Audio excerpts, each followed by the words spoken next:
Hare Krishna devotees. So welcome to the Prema Bhakti Candrika series.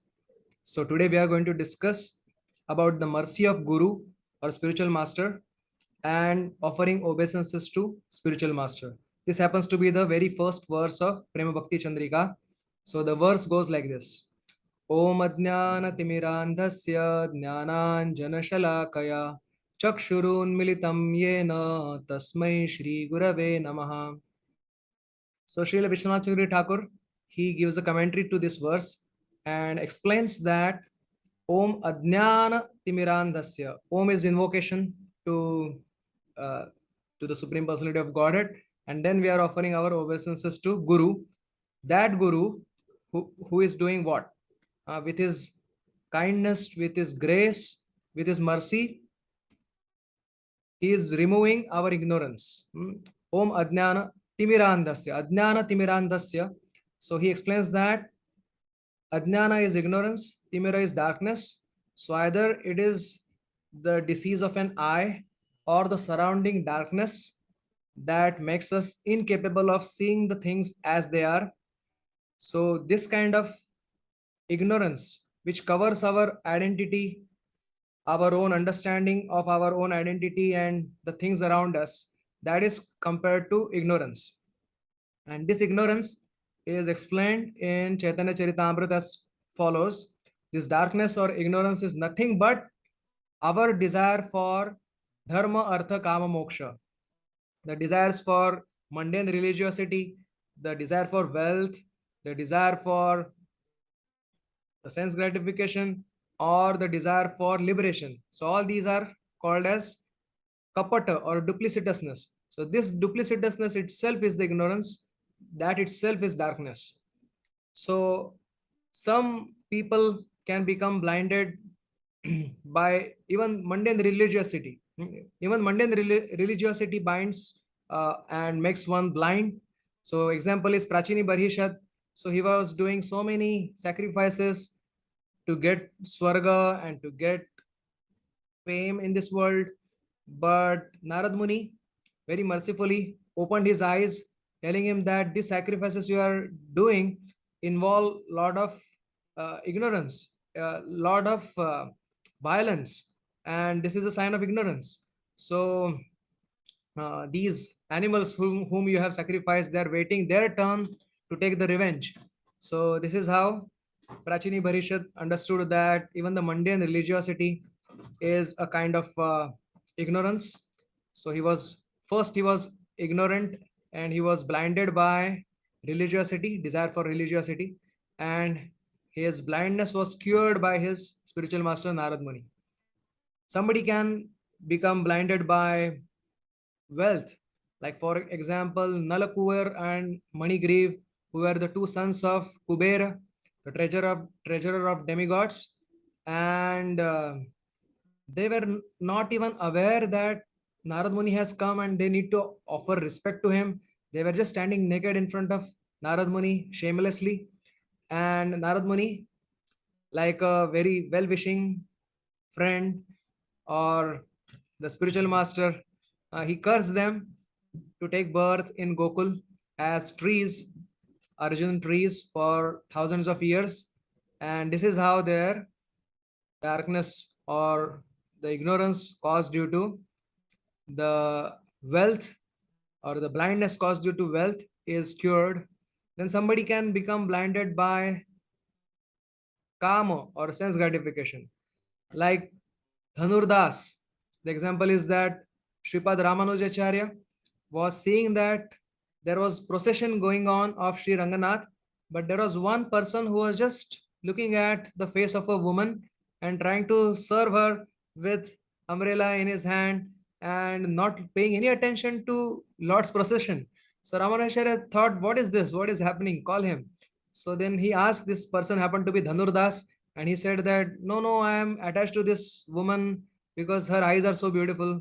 Actually, that woman was a prostitute, and instead of looking at the Lord, he was preferring to look at a prostitute.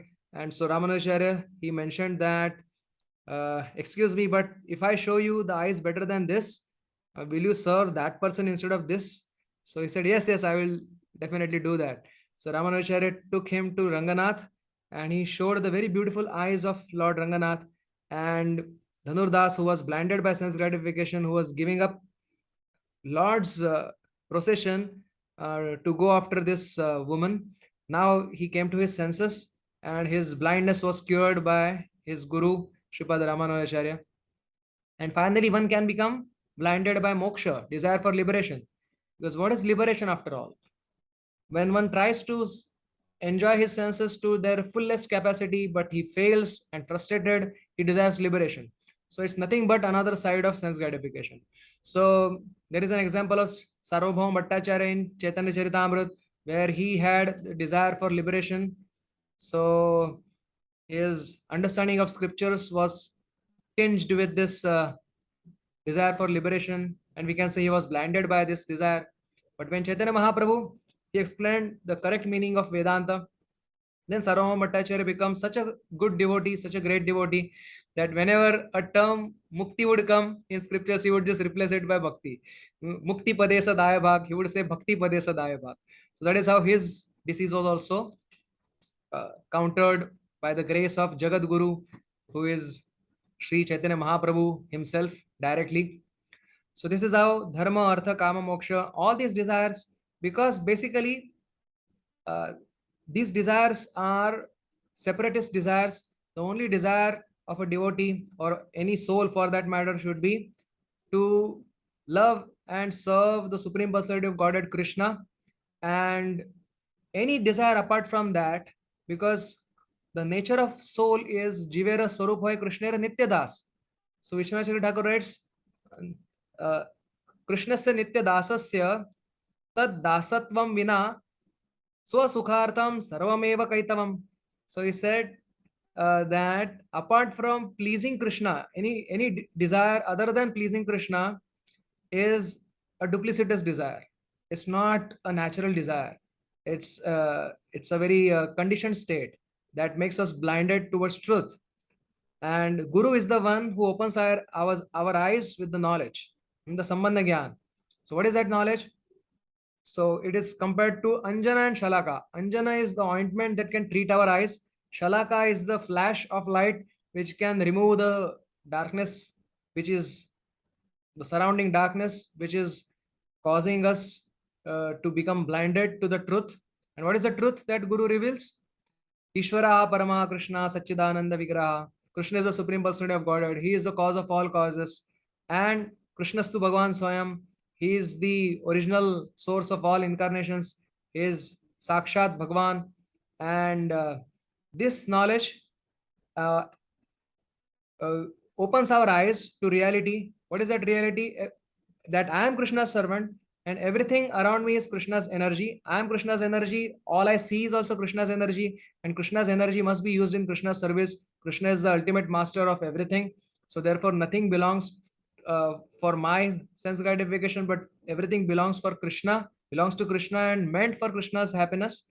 So that knowledge is revealed by Guru, and this is a causeless mercy of spiritual master, because of whom we get the right eyes to see the reality and see our path back home, back to Godhead.